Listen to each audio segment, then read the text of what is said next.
আমরা দেখলাম যে 14 এবং 15 জুলাই ইভিনিং মানে সন্ধেবেলা ছাত্রলীগ এবং বেশ কিছু অ্যাটাক করলো আন্দোলনকারী ছাত্রদের উপর, এবং সেখান থেকেই সম্ভবত এই স্পার্কটা শুরু হয়ে গেল, আমি যদি মানে টাইম লাইনটার মধ্যে থাকি। হ্যাঁ হ্যাঁ হ্যাঁ, মানে 13, 14, 15 এই টাইম পিরিয়ডটা হচ্ছে খুবই ভাইটাল ছিল ওই সময়টা, কারণ ওই 3 দিনেই আসলে কমপ্লিটলি মুভমেন্টটা অন্যদিকে টার্ন নিল। তার আগ পর্যন্ত এটা একটা অহিংস, খুবই শান্তশিষ্ট একটা সাধারণ, অনেকে বলছেন যে এটা চাকরির আন্দোলন, শুধু আমরা অল্প কিছু বলছিলাম যে এটা শেখ হাসিনা মানবে না।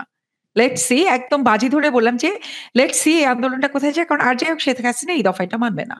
হ্যাঁ, কারণ ওই 2018 সালে তার যে কোটা উঠিয়ে দেওয়া, ওইটার মধ্যে তার কতগুলো, আমি একটু সাধারণ শব্দ ব্যবহার করি, যে ওইটার মধ্যে একটা শয়তানি ছিল, শয়তানের রাজনীতির একটা একদম প্রচ্ছন্ন অবস্থান সেখানে আমরা দেখেছিলাম।